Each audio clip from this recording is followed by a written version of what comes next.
Hello students, in this video we'll discuss chapter number 10 India's struggle for freedom। बेटा इस video में हम लोग डिस्कस करेंगे कि फ्रीडम को अचीव करने के लिए फ्रीडम को गेन करने के लिए हमने कितना स्ट्रगल किया।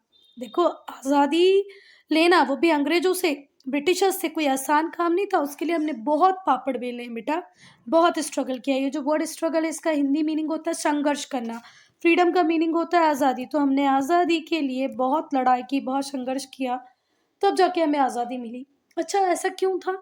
क्योंकि ब्रिटिशर्स हमें छोड़ना ही नहीं चाहते थे। ब्रिटिशर्स कभी नहीं चाहते थे कि एक ऐसी कॉलोनी जो हमारे लिए रॉ मटेरियल सप्लाई कर रही है। हम ब्रिटिशर्स के लिए जूट प्रोड्यूस कर रहे थे, हम उनके लिए कॉटन प्रोड्यूस कर रहे थे, हम उनके लिए सिल्क प्रोड्यूस कर रहे थे, इवन इंडिगो भी प्रोड्यूस कर रहे थे। तो क्या अंग्रेज चाहेंगे कि हमें जिन जिन रॉ मटेरियल की रिक्वायरमेंट है वो सब प्रोड्यूस करने वाली कॉलोनी हमारे हाथों से छिन जाए? बिल्कुल नहीं। तो अंग्रेज हमें बिल्कुल भी छोड़ना नहीं चाहते थे। पर अब हमने भी ठान लिया था कि अब बहुत हुई गुलामी, अब हमें आज़ादी चाहिए, मतलब चाहिए। तो हम इस चैप्टर में डिस्कस करेंगे कि किसने कितना कंट्रीब्यूशन किया है फ्रीडम लेने में, फ्रीडम को अचीव करने में। देखो बेटा, कुछ ना कुछ कंट्रीब्यूशन तो सबका ही रहा है। भले वो मुस्लिम लीग हो, भले वो कांग्रेस हो, भले गांधी जी हो, मतलब कॉमनर्स की बात करो, किंग्स की बात करो, क्वीन की बात करो, पॉलिटिकल पार्टी की बात करो, इवन मुस्लिम लीग की भी हम बात करें तो हर व्यक्ति ने कुछ ना कुछ कंट्रीब्यूट किया है फ्रीडम को अचीव करने में। चलो, पहले हम पढ़ेंगे नेशनलिज्म क्या है। तो नेशनलिज्म का मतलब होता है राष्ट्रवाद। जब आपके अंदर ये फीलिंग आने लगे कि हम सब एक हैं, हम सब एक नेशन को, एक राष्ट्र को बिलोंग करते हैं, तो इस फीलिंग को क्या कहते हैं? राष्ट्रवाद। देखो, आज हमारा जो सोल्जर है वो अगर बॉर्डर्स पे लड़ रहा है तो सिर्फ किसके लिए लड़ रहा है? कंट्री के लिए लड़ रहा है ना। वो मरने को भी तैयार है। क्यों तैयार है? क्योंकि उसे पता है कि ये मेरी कंट्री है, इसकी रक्षा करना मेरा काम है। तो ऐसे जब आप ये समझ जाओ कि हम सब एक हैं, एक नेशन है जिससे हम बिलोंग करते हैं और इसीलिए हमारी रिस्पॉन्सिबिलिटी बनती है टुवर्ड्स नेशन, इसी फीलिंग को क्या कहते हैं? नेशनलिज्म। जब सेकेंड हाफ था 19th सेंचुरी का, मतलब 1850s में, 1860s में, 1870s में, ये फीलिंग बहुत ज़्यादा बढ़ गई थी। ठीक है, बहुत ज़्यादा बढ़ गई थी। अब लोगों को लगने लगा था कि भाई अब हम अंग्रेजों को नहीं सह सकते, अब हमें आज़ादी चाहिए ही चाहिए। It first emerged among English educated intelligentsia.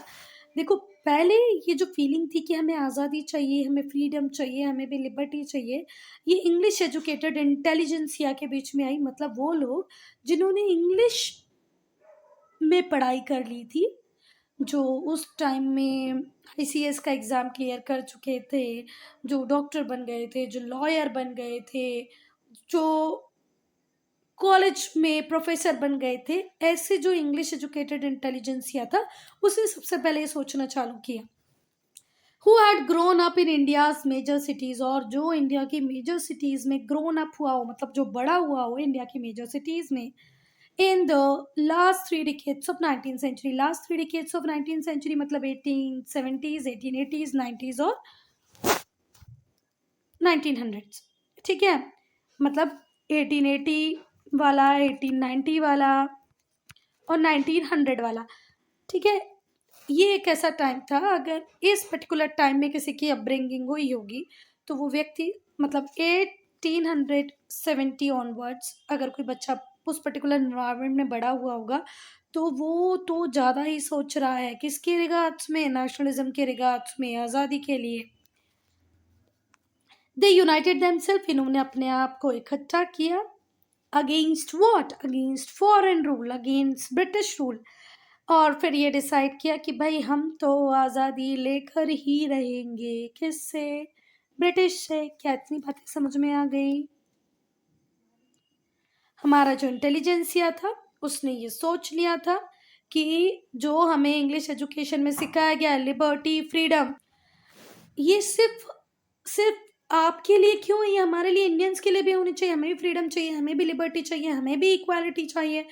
तो अब इन लोगों ने अपने आप को यूनाइट किया और फॉरेन रूल के अगेंस्ट में खड़े हो गए और डिसाइड कर लिया बिल्कुल आज़ादी तो लेकर ही रहेंगे। Now causes of rise of nationalism, राष्ट्रवाद के बढ़ने के पीछे क्या कारण थे, मतलब क्यों नेशनलिज्म एक कंसेप्ट की तरह बन गया, जन जन तक मतलब लोगों तक पहुंच गया। तो इसका पहला रीजन है the early revolts in India. India में जो शुरुआती दौर में जो रिवोल्ट हुए, जो विद्रोह हुए, देखो पेरियोडिक रिवोल्ट्स कंटिन्यू होते रहे, मतलब पेरियोडिक तभी तो बोल रहे हैं जब एक टाइम के बाद कुछ ना कुछ होता रहे, तो इसीलिए हम उसको क्या कहते हैं, पेरियोडिक, मतलब एक फ्रीक्वेंट इंटरवल्स के साथ रिवोल्ट होते रहे 1857 में in some part of India. India के डिफरेंट पार्ट में रिवोल्ट हो ही रहे थे, पेरियोडिक थे, मतलब कुछ ना कुछ टाइम बाद आज यहाँ हुआ, कल वहाँ हुआ, परसों वहाँ हुआ, होता ही रहता था। ये जो रिवोल्ट्स थे इन्हें ब्रूटली क्रुएलिटी के साथ सप्रेस कर दिया जाता था। अंग्रेजों ने अपने 15 सिपाहियों को भेजा, उनके साथ वेपन्स भेजे और उस रिवोल्ट को सप्रेस कर दिया। पर ये जो सप्रेशन की साइकिल थी इसने हमें और ज़्यादा बोल्ड बना दिया, और ज़्यादा करेजियस, बोल्ड, करेजियस, साहसी बना दिया। ठीक है, कि हम फॉरेन रूल के सामने और ज़्यादा डट कर खड़े रहें और उनसे लड़ें। समझ में आई बात? देखो छोटे छोटे रिवोल्ट हुए, ब्रिटिशर्स ने उन सबको सप्रेस कर दिया। अब सप्रेस तो कर दिया, पर ये जो साइकिल थी सप्रेशन की, क्रुएलिटी की, उसने हम इंडियंस को और ज़्यादा बोल्ड और ज़्यादा बोल्ड और ज़्यादा बोल्ड बनाया, करेजियस बनाया, और हम British foreign rule, British rule के अगेंस्ट में खड़े रहे। सोशियो इंटेलेक्चुअल अवेकनिंग, अब सामाजिक रूप से, बौद्धिक रूप से हम जागरूक हो गए थे।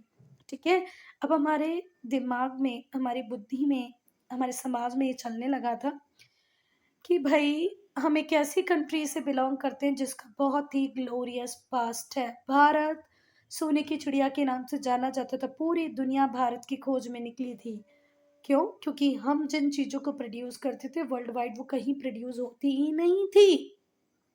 हम जो वुड स्टील बना लेते थे वो दुनिया में कहीं नहीं बनता था, वो हमें ही बनाना आता था। कॉटन जितना फाइन क्वालिटी का हम प्रोड्यूस करते थे कोई प्रोड्यूस नहीं करता था। तो हमारा एक बहुत ग्लोरियस पास था। हमारे इंटरनेशनल ट्रेड रिलेशन बहुत एंशिएंट टाइम से हैं, है ना? ये हमें पता चल गया। India had glorious past, Bharat का जो पास्ट था बहुत ही ग्लोरियस था। ठीक है, अब ये जो वर्ड है ग्लोरियस, इसका मीनिंग होता है शानदार, है ना? बहुत ही फेमस थे हम, शानदार, गौरवपूर्ण आप बोल सकते हो। सोशियो रिलीजियस जो रिफॉर्मर्स थे उनका एक इम्पॉर्टेंट रोल रहा लोगों तक ये बात पहुंचाने में कि आप जैसा भारत को समझ रहे हैं भारत पहले वैसा नहीं था। ये तो ब्रिटिशर्स ने पोएट्री किया है जिसको आप समझ रहे हो, जान रहे हो। हमारा एक बहुत ही ग्लोरियस पास्ट था। जो राइटर्स थे, जो पोइट्स थे, उनका भी पॉजिटिव और डायनेमिक रोल रहा इस चीज़ में, अवेकनिंग की फील्ड में। These arouse the patriotic sentiments of the people, और इसी से लोगों के अंदर भावना भर गई, काहे की पेट्रियोटिक मतलब देशभक्ति की भावना, पेट्रियोटिज्म की फीलिंग आ गई। अभी जो वर्ड है अराउज, इसका मीनिंग होता है जागृत करना, तो पेट्रियोटिक सेंटिमेंट लोगों के अंदर जागृत हो गया। ठीक है, जो प्रेस थी उसने भी इंडियन कॉज को सपोर्ट किया, इससे नेशनलिस्ट लिटरेचर को राइज मिला। मतलब अब हमारे जो भारतीय लेखक थे, भारतीय जो साहित्य था उसका भी राइज होने लगा, जिससे पेट्रियोटिज्म की फीलिंग और बढ़ गई। जितने भी न्यूज़पेपर्स थे उन्होंने मॉडर्न आइडिया जो था नेशनलिज्म का, राष्ट्रवाद का जो आधुनिक कंसेप्ट था, मॉडर्न मतलब होता है आधुनिक, आइडिया मतलब होता है विचार, नेशनलिज्म मतलब राष्ट्रवाद का जो आधुनिक विचार था उसे बहुत ज़्यादा पॉपुलराइज कर दिया। लोगों को बताया डेमोक्रेसी क्या है, प्रजातंत्र क्या होता है, प्रजातंत्र में लोगों के पास कितने अधिकार होते हैं, राइट्स होते हैं। Democracy means what, rule of people, तो रूल ऑफ पीपल के बारे में बताया, सोशलिज्म के बारे में बताया। ठीक है, समाजवाद, सोशलिज्म का मतलब होता है समाजवाद, समाज के बारे में बताना, समाजवाद के बारे में बताया। प्रजातंत्र मतलब डेमोक्रेसी के बारे में बताया। ठीक है, तो अब जो न्यूज़पेपर राइटर्स थे, जर्नलिस्ट थे, वो मॉडर्न आइडियाज़ को पॉपुलराइज कर रहे थे। वो मॉडर्न आइडियाज़ नेशनलिज्म का भी हो सकता है, डेमोक्रेसी का भी हो सकता है, और सोशलिज्म भी। इन तीनों को ही पॉपुलराइज किया राइटर्स ने, जर्नलिस्ट ने। तो बेटा न्यूज़पेपर के थ्रू भी, लिटरेचर के थ्रू भी, मतलब बुक्स के थ्रू भी हम जो मॉडर्न आइडियाज़ थे नेशनलिज्म के उसको पॉपुलराइज़ कर रहे थे, डेमोक्रेसी लोगों को समझा रहे थे क्या है, सोशलिज्म क्या है, ठीक है? अब डिसकंटेंट अमंग इंडियंस, डिसकंटेंट का मीनिंग होता है असंतोष। तो जो भारतीय थे उनके भारतीयों के अंदर एक असंतोष की भावना बहुत ज़्यादा आ गई थी, है ना? जो इंडियंस थे वो बहुत डिसकंटेंटेड थे ब्रिटिश पॉलिसी से, क्योंकि ब्रिटिशर्स चुन-चुन के ऐसी पॉलिसीज़ बनाते थे जिनमें उनका भला हो और हमारे लिए सोचते ही नहीं थे। जो फैक्ट्री वर्कर्स होते थे उन्हें बहुत कम सैलरी दी जाती थी। किसानों के ऊपर बहुत ज़्यादा टैक्स लगाया जाता था। वर्कर्स इसलिए परेशान हैं क्योंकि वर्किंग कंडीशन अच्छी नहीं है। जो मज़दूरी मिलती है वो बहुत कम मिलती है। किसान क्यों परेशान है? क्योंकि उस पे बहुत लगान, मतलब जो टैक्स है वो ज़्यादा लगा दिया जाता है। जो इंडिया था बस उसे इस तरीके से देख रहे थे ब्रिटिश कि ये तो भाई सिर्फ सप्लायर बन के रह जाए रॉ मटेरियल का, इसके अलावा इसका कोई और अस्तित्व ना रहे। दे वर लाइक कि हमें हमारा रॉ मटेरियल मिलता रहे और कोई ज़रूरी नहीं कि इंडिया में इंडस्ट्रीज वगैरह हों, बस ये रॉ मटेरियल बन का सप्लायर बन के रहे। Even it provided a market for costly British good, क्योंकि ये अब अंग्रेजी शिक्षा हमारे बच्चों को देने लग गए थे तो हमारे बच्चों का, हमारे यूथ का जो टेस्ट था वो ब्रिटिश हो गया होगा, वो हो गया था। तो एक बहुत बड़ा मार्केट की तरह भी इंडिया को देखते थे कि हम कुछ भी गुड प्रोड्यूस करेंगे क्योंकि हमने इनके टेस्ट को ब्रिटिश टेस्ट बना दिया है ना? ब्लड से ये इंडियन है पर टेस्ट से ये पूरे ब्रिटिश बन चुके हैं। तो एक बहुत बड़े मार्केट की तरह वो इंडिया को देखते थे, एज अ सप्लायर और रॉ मटेरियल देते थे। Even they have not done anything to encourage Indian agriculture and industries. Industries को एनकरेज करने के लिए तो उन्होंने बिल्कुल कुछ भी नहीं किया। एग्रीकल्चर के लिए जरूर हम बोले तो थोड़ा बहुत कर दिया। क्यों क्यों क्यों? क्योंकि एग्रीकल्चर से मिलते थे इन्हें इनके रॉ मटेरियल, पर इंडस्ट्रीज को तो पूरी तरह रियून किया, खत्म किया। इंडियंस को वो एक्सपेंसेस भी उठाने पड़ते थे जो इनके अपने थे ही नहीं। जब अंग्रेजों को इंडिया में ब्रिटिश ट्रूप्स को मेंटेन करना है तो उसमें इंडियंस का क्या लेना देना? अंग्रेज पूरी दुनिया में कहीं पर भी युद्ध लड़ते थे, भले वो वर्ल्ड वॉर वन हो, 7 ईयर वॉर्स हो, किसी के भी साथ लड़ना हो, तो उस उनके जो वॉर एक्सपेंसेस, युद्ध की जो लड़ाई जो खर्चा होता था वो भी हम भरे, हमें इंडियंस को ही बियर करना है वो। ब्रिटिश ट्रूप्स जो क्या बोलते हैं उसको, ब्रिटिश सोल्जर्स जो थे उनका खर्चा भी हम ही दें। The troops serve the interest of Britain not India. अगर हम खर्चा उठा रहे हैं तो इनको हमारे लिए काम करना चाहिए था ना, पर वो काम किसके लिए करते थे? सिर्फ और सिर्फ ब्रिटिश के लिए। तो हम उस खर्चे को भी उठा रहे थे बेटा जो हमारे लिए नहीं था। ब्रिटिश ट्रूप्स हमारे लिए नहीं थे, ब्रिटेन जहाँ जहाँ दुनिया में लड़ाई कर रहा था वो हमारे लिए नहीं था, पर फिर भी हम खर्चा उठा ही रहे थे उनका। देख रहे हो ये कितनी अच्छी फोटो है अनजस्ट ब्रिटिश रूल की। ये यहाँ पर एक अंग्रेज बैठा हुआ है इस पालकी में और उसको उठा रहे हैं हमारे इंडियंस। फेंक ही देना चाहिए था उठा के कहीं। बेटा बहुत बड़े अमाउंट में हमारे इंडिया से पैसा ब्रिटेन भेज दिया जाता था। देखो जो ब्रिटिश वाइसरॉयज थे, ब्रिटिश एडमिनिस्ट्रेटर्स थे, है ना, वो क्या करते थे, यहाँ से अच्छी खासी सैलरी कमाते थे और उस सैलरी का कुछ पार्ट अपने लिए यूज़ करते थे या नहीं करते थे, पूरा के पूरा कहाँ भेज देते थे? ब्रिटेन भेज देते थे। बहुत बड़े अमाउंट में जो पैसा था वो ब्रिटेन जाता था in the form of savings. Salaries जो ब्रिटिशर्स को मिलती थी, जो अलाउंसेस उन्हें मिलते थे, जो पेमेंट्स और जो डिविडेंड्स उन्हें मिलते थे, डिविडेंड मतलब प्रॉफिट का कुछ पार्ट तुम्हें मिलेगा, उसे क्या कहेंगे? डिविडेंड। तो जो पेमेंट, जो सैलरी, जो अलाउंसेस तुम्हें मिल रहे हैं उसमें से तुम कुछ ही यूज़ करते थे, बाकी पूरा ब्रिटेन भेज देते थे। इसे कहा गया ड्रेन ऑफ वेल्थ। हमारे इंडिया से बहुत सारा पैसा कहाँ भेज दिया जाता था बेटा? ब्रिटेन। ड्रेन, ड्रेन का मतलब पता हो ना, बोलते हैं ना ड्रेन कर दो, ड्रेनेज सिस्टम, बहना। तो हमारा पैसा बह के कहाँ गया? Britain. As the term by Dadabhai Naoroji. और ये जो ड्रेन ऑफ वेल्थ है ये टर्म किसने क्वाइन किया है? अर्ली नेशनलिस्ट दादा भाई नौरोजी ने। ठीक है, दादा भाई नौरोजी ने इस टर्म को क्वाइन किया है जिस टर्म का नाम है drain of wealth. Indians poor होते जा रहे थे इसकी वजह से। फेमाइंस बहुत फ्रीक्वेंट थी, ठीक है, फेमाइंस बहुत ज़्यादा फ्रीक्वेंट हो गई थी इस टाइम में। ये जो वर्ड है बेटा फेमाइन, कहाँ गया कहाँ गया कहाँ गया, इसका मतलब होता है अकाल पड़ना, मतलब बहुत लंबे टाइम तक जब आपके पास खाने पीने को नहीं हो तो उससे हम क्या कहते हैं, फेमाइन। तो फेमाइन बहुत ज़्यादा फ्रिक्वेंट थी। जो वर्कर्स और पीजेंट्स, जो मजदूर थे, जो किसान थे, उनकी कंडीशन दिन पे दिन डिटोरिएट होती जा रही थी, वर्स, मतलब उससे बुरा कुछ भी नहीं हो सकता जिस बुरी कंडीशन में हमारा वर्कर और हमारा किसान जी रहा था। जो पॉलिसी थी डिस्क्रिमिनेशन की, वो इनकी लाइफ में और ज़्यादा मिजरी ले आती थी, है ना, दयनीय स्थिति हो गई थी इस डिस्क्रिमिनेशन की पॉलिसी की वजह से। जो इंडियंस थे उन्हें अलाउ नहीं किया जाता था कि वो सेम रेलवे कंपार्टमेंट में ट्रेवल कर लें जिसमें ब्रिटिश कर रहे हैं। आपको याद होगा ना कि गांधी जी को उठाकर फेंक देता प्लेटफॉर्म पे, खैर फेंका साउथ अफ्रीका में था, पर सेम इंडिया में भी यूज होता था कि एक ही रेलवे कंपार्टमेंट में ब्रिटिश और इंडियन दोनों नहीं होंगे।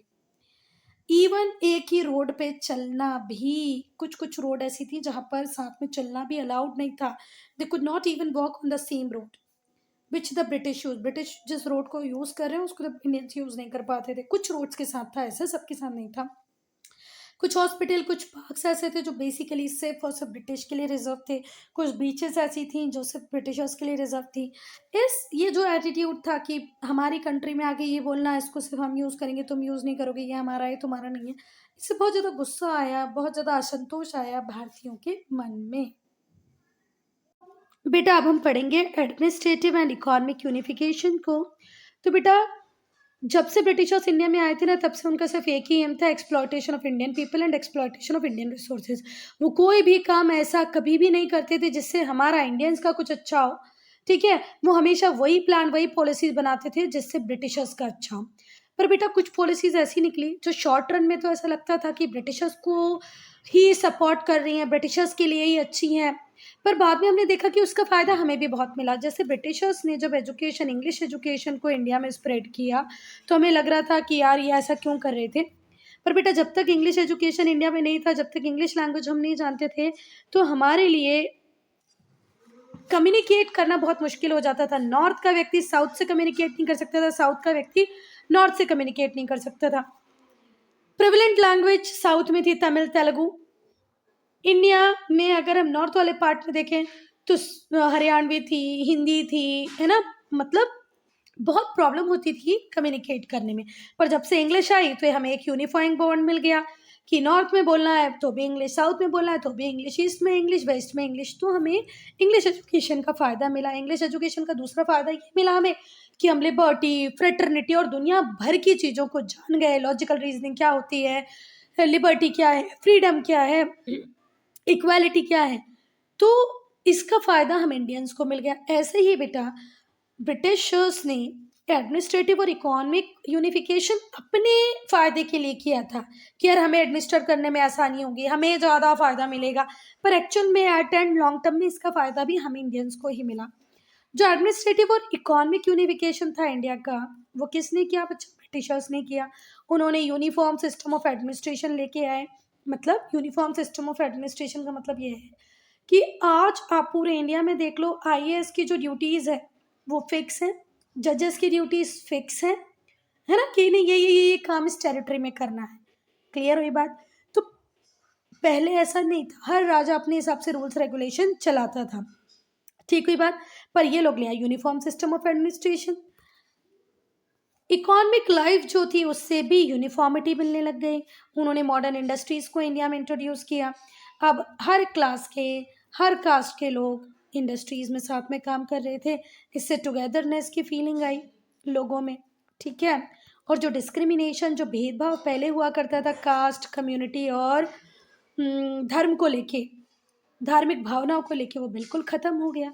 ठीक है, पहले हम जात पात को लेके बहुत आपस में लड़ते थे, धर्म को लेके लड़ते थे, वो अब वीक होने लग गया। पूरी तरह खत्म तो नहीं हुआ पर वीक होने लग गया।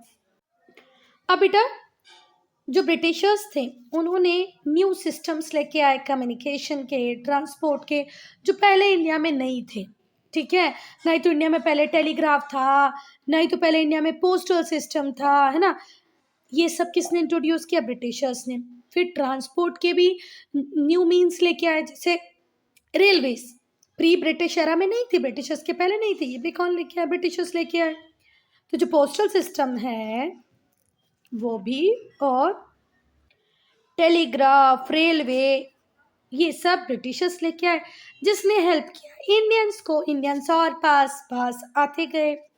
जो लोग थे जो डिफरेंट पार्ट में रहते थे कंट्री के, कोई केरला में है, कोई कर्नाटका में है, कोई गुजरात में है ना। अब वो इजीली कम्युनिकेट कर पाते थे एक दूसरे से। जो एफिशिएंट सिस्टम था रेलवे का, पोस्टल सर्विसेज का, वो कम्युनिकेशन में, ट्रेड में बहुत हेल्प करने लगा। जो सर्विसेज थी, जो रेलवे हो या टेलीग्राफ हो या पोस्ट ऑफिस हो, ये सब इंडियंस में यूनिटी को प्रमोट कर रहे थे बेटा। पोस्टल सर्विसेज ले लो, टेलीग्राफ ले लो, रेलवे ले लो, ये सब इंडिया में यूनिटी को बढ़ाने का काम कर रहे थे। जो रेलवे था, उसने ट्रांसपोर्टेशन के मोड को ही ड्रामेटिकली चेंज करके रख दिया। पहले हम बिल्कुल भी नहीं सोच सकते थे कि ऐसी भी कोई चीज़ होगी जो इंडिया में आएगी, जो इतने लोगों को एक साथ यहाँ से वहाँ पहुँचा देगी। बिल्कुल हमने नहीं सोचा था। तो जो रेलवे था बहुत ही डायनामिक था, जिसने डायनामिकली जो मोड ऑफ ट्रांसपोर्ट है उन्हें चेंज करके रख दिया। ठीक है। जो लोग हैं वो भी आसानी से इधर से उधर जा पा रहे थे, और गुड भी यहाँ से वहाँ जा पा रहा था। रेलवे के थ्रू लोग आसानी से एक जगह से दूसरी जगह ट्रेवल कर पा रहे थे, और जो गुड्स ट्रेन होती है उसके थ्रू सामान भी चला जाता है यहाँ से वहाँ। तो बहुत ही एक ड्रामेटिक चेंज हमने ट्रांसपोर्टेशन में देखा after the introduction of railway. इसके पहले बेटा हम कभी भी ऐसा नहीं सोच पाते थे कि हज़ारों लोगों को एक बार में ट्रेन लेके जा सकती है। इससे आइडियाज़ का एक्सचेंज हुआ लोगों के बीच में। कंट्री के डिफरेंट पार्ट में लोग एक दूसरे के साथ आइडियाज़ को शेयर करने लगे, और पूरी कंट्री को एक धागे में बांधने का मौका हमें दिया रेलवे ने। इंडियन से रियलाइज कर लिया था कि जो कॉमन एनिमी है वही जिम्मेदार है हमारी तकलीफों के लिए, हमारी सफरिंग्स के लिए। इंडियंस को पता चल गया था पहली बात तो हमारा कॉमन एनिमी कौन है, और वो कॉमन एनिमी हमारे लिए किस तरह सफरिंग्स का कारण बन रहा है। बेटा न्यूज़पेपर जब पब्लिश होने लगे तो न्यूज़पेपर के थ्रू ये भी दिखाया जाने लगा कि इंडियंस जो हैं वो किस तरीके से सफ़र कर रहे हैं फॉरेन रूलर्स से। एट्रोसिटीज़ का मतलब होता है अत्याचार, इन्फ्लिक्टेड का मतलब होता है प्रवृत्त करना या किसी के ऊपर लादना, ज़बरदस्ती करना। तो जो अत्याचार किए जा रहे थे हमारे ऊपर, उन्हें भी न्यूज़पेपर के थ्रू दिखाया जाने लगा कि भाई पूरी कंट्री में ये जो फॉरेन रूलर हैं, जो ब्रिटिशर्स हैं, ये अत्याचार कर रहे हैं। ये जो न्यूज़पेपर था ये बहुत ही सशक्त माध्यम बन गया, पावरफुल इंस्ट्रूमेंट बन गया, जिसके थ्रू हमने नेशनल कॉन्शियसनेस की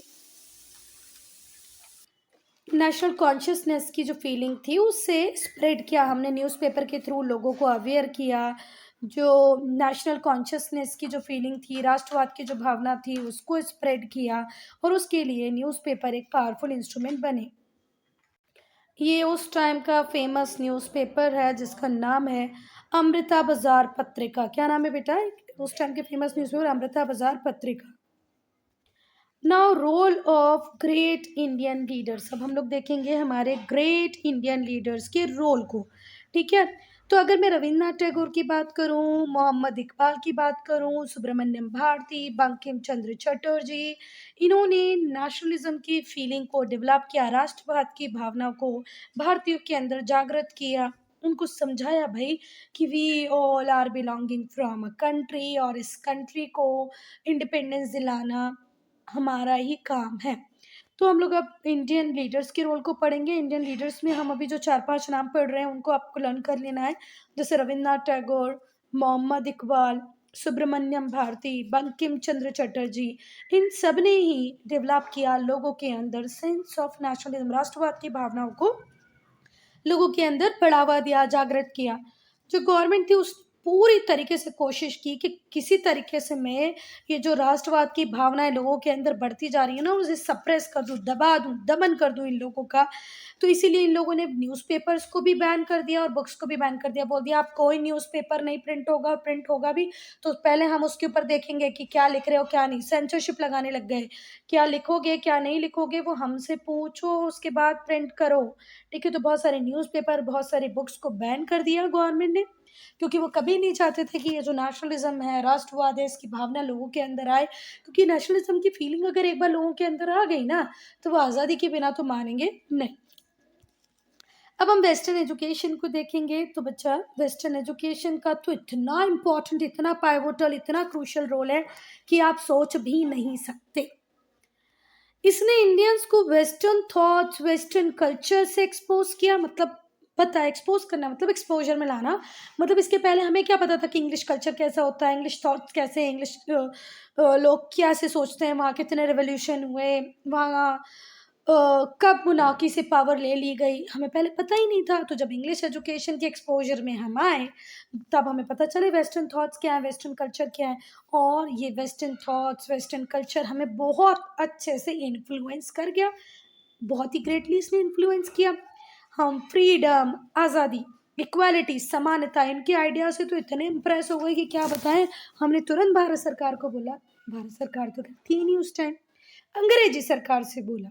ठीक है, भारत में सरकार तो थी पर वो अंग्रेजी थी, ब्रिटिश थी, तो हमने तुरंत ब्रिटिश गवर्नमेंट से बोला भाई ये जो आप हमें बुक्स में फ्रीडम पढ़ा रहे हो, आज़ादी पढ़ा रहे हो, कहाँ है हमारी आज़ादी, कहाँ है इक्वालिटी? आप अपनी बुक्स में हमें समानता पढ़ा रहे हो, इक्वालिटी पढ़ा रहे हो, पर आप अपने लिए बसेस अलग चलवा रहे हो, आप अपने लिए पार्क्स, बीचेस अलग बनवा रहे हो, तो इक्वालिटी तो है ही नहीं। आपके लिए रेलवे में कंपार्टमेंट अलग, हमारे लिए अलग।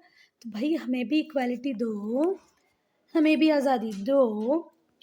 तो फ्रेंच रेवोल्यूशन जब इन्होंने बुक्स पढ़ा, अमेरिकन रेवोल्यूशन पढ़ा, तो इन्हें बात समझ में आ गई जब अमेरिका के लोग रेवोल्यूशन कर सकते हैं, जब फ्रेंच का थर्ड स्टेट जिसके पास तो बिल्कुल पार ही नहीं है, जो बिल्कुल गरीब है बेचारा, टैक्स के बर्डन के अंदर दबा हुआ है, जब वो स्ट्रगल कर सकता है, जब वो रिवोल्ट कर सकता है, तो हम क्यों नहीं, हम भी करेंगे।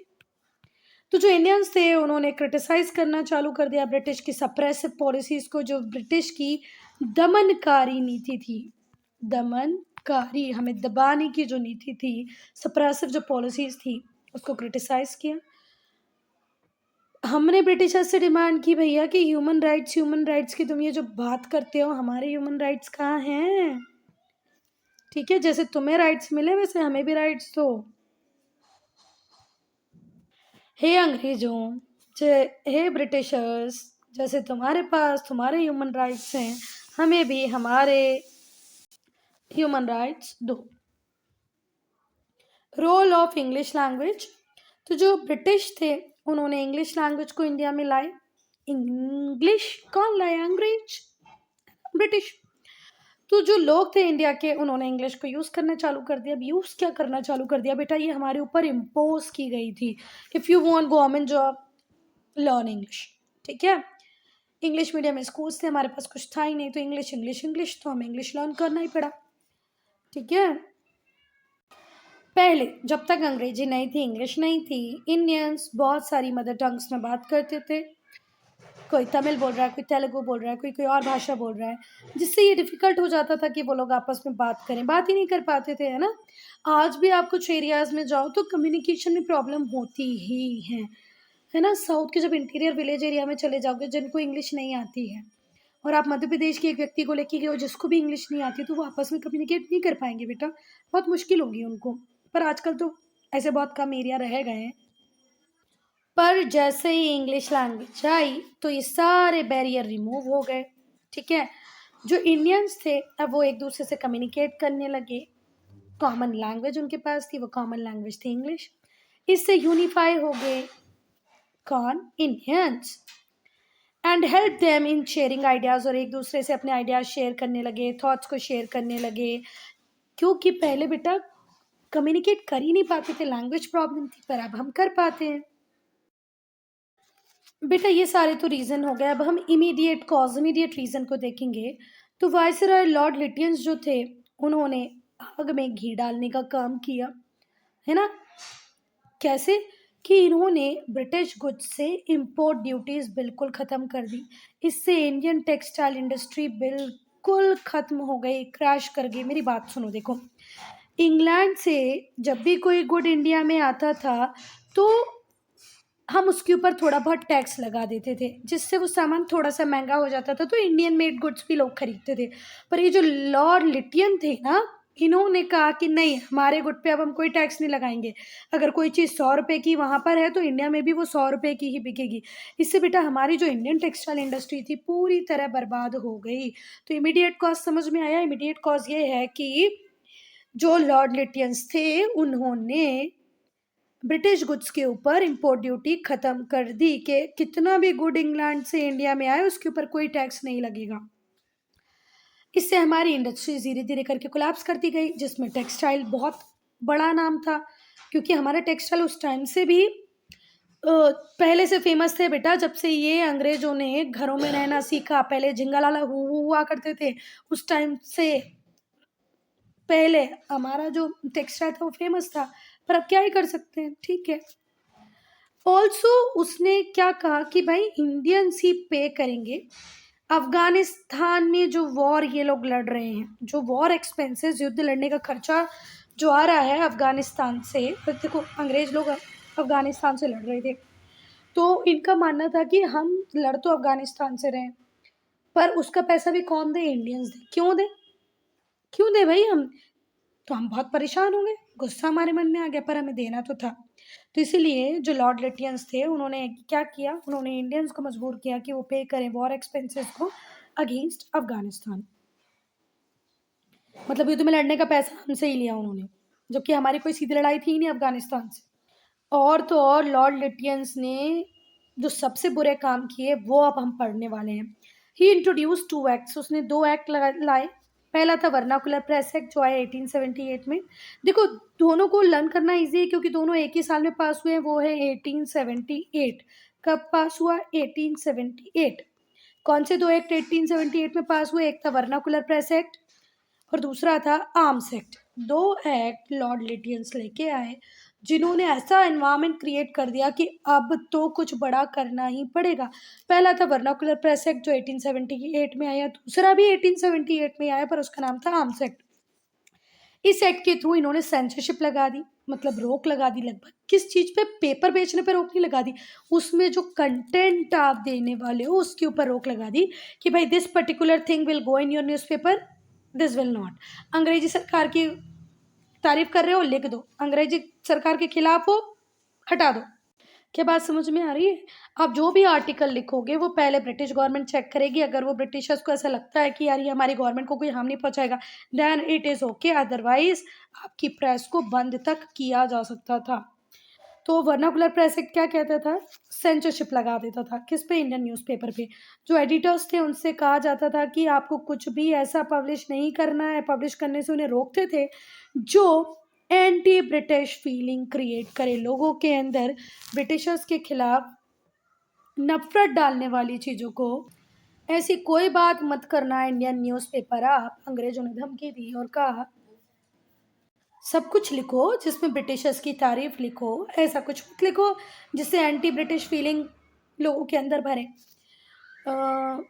जो सेकंड था वो था आर्म्स एक्ट, और जो आर्म्स एक्ट था वो कहता था कि कोई भी इंडियन आर्म्स नहीं रखेगा विदाउट अ लाइसेंस। लाइसेंस है तो आपके पास वेपन्स होगा, आर्म्स होगा, otherwise no means no. Now Ilbert bill dispute, ये भी एक बहुत बड़ा तमाशा था, ठीक है।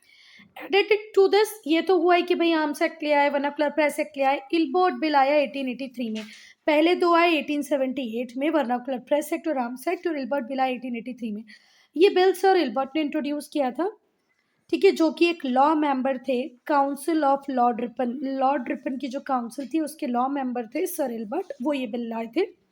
ये लॉ कहता था कि इंडियन जजेस भी उन केसेस को ट्राई कर सकते हैं। ट्राई करना मतलब पहन के देखने वाला ट्राई नहीं, ट्राई करना खा के देखने वाला नहीं। मतलब देखिए जज बैठा हो और केस चल रहा हो, जज हियरिंग सुने और फैसला दे दे, उस ट्राई की बात कर रहे हैं। तो यहाँ पर सर इल्बर्ट ने कह दिया था कि भैया आप जो इंडियन जजेस होंगे वो भी यूरोपियंस के लिए फैसले ले पाएंगे। जिस कोर्ट में यूरोपियंस के लिए केस चल रहा होगा उसमें फैसला लेने का राइट इंडियन जजेस को भी है। पर जितने भी यूरोपियंस थे ना, भले वो पोर्तुगीज हो, फ्रेंच हो, इंग्लिश हो, सबने बुरी तरीके से अपोज किया। उन्होंने कहा दीज अनसिविलाइज्ड इंडियंस ये क्या अब हमारे केस को सुनेंगे? बिल्कुल नहीं। इनमें इतना दिमाग ही नहीं है कि हमारे केस को सुने और फैसला दें। बिल्कुल नहीं, बिल्कुल नहीं, बिल्कुल नहीं। ये जो बिल था फाइनली इतना अपोज़िशन हुआ, इतना अपोज़िशन हुआ यूरोपियंस के द्वारा कि इस बिल को विथड्रॉ करना पड़ा। इंडियंस ने सोच लिया भैया कि ये ब्रिटिशर्स हमको तो जैसे चलाना चाहते हैं, चला देते हैं, पर इन्हें हमारा एक इंडियन जज भी पसंद नहीं आ रहा है। इन्हें ऐसा लगता है कि हमारे इंडियन जज में दिमाग नहीं है, वो हमारे फैसले नहीं ले पाएँगे। गलत है। इस बिल को फाइनली विथड्रॉ किया गया, जहाँ से इंडियंस ने सीख लिया that success could be achieved only through organised activities कि भैया अगर हमें सक्सेस चाहिए है तो हमें ऑर्गेनाइज़ करना पड़ेगा अपने आप को, बड़ी-बड़ी एक्टिविटीज़ लेके आना पड़ेगा, नहीं तो ये ब्रिटिशर्स तो हमें किसी काम का नहीं छोड़ेंगे। नो मोर सेक्शन के लिए हम एक अच्छा नो मोर सेक्शन इसी में कंप्लीट कर लेते हैं। प्री कांग्रेस पॉलिटिकल एसोसिएशन की बात हुई है कि 1885 में कांग्रेस तो बनेगी, उसके पहले कितने पॉलिटिकल एसोसिएशन थे? तो द ब्रिटिश इंडियन एसोसिएशन था जिसको बनाया था सुरेंद्रनाथ बनर्जी में, और ये बनर्जी की स्पेलिंग में इतनी बुक्स में इतनी अलग-अलग देखती हूँ, हर बुक में अलग स्पेलिंग है। 1851 में बना था ये। फिर बॉम्बे एसोसिएशन 1852 में बनाए थे, बनाने वाले थे जी सुब्रमण्यम अय्यर। फिर मद्रास नेटिव एसोसिएशन बना, ये 1852 में बना, बनाने वाले थे आनंद चार्लू। फिर पूना सार्वजनिक सभा बना जिसको बनाया जस्टिस रनाडे ने 1870 में। बॉम्बे प्रेसिडेंसी एसोसिएशन बना 1885 में, बनाने वाले थे बदरुद्दीन तैयब जी और फिरोज शाह मेहता। बेटा अर्ली एसोसिएशन हम पढ़ेंगे पार्ट 2 में, ठीक है? So student I am ending this video here only. If you have any doubt any problem to write in comment section.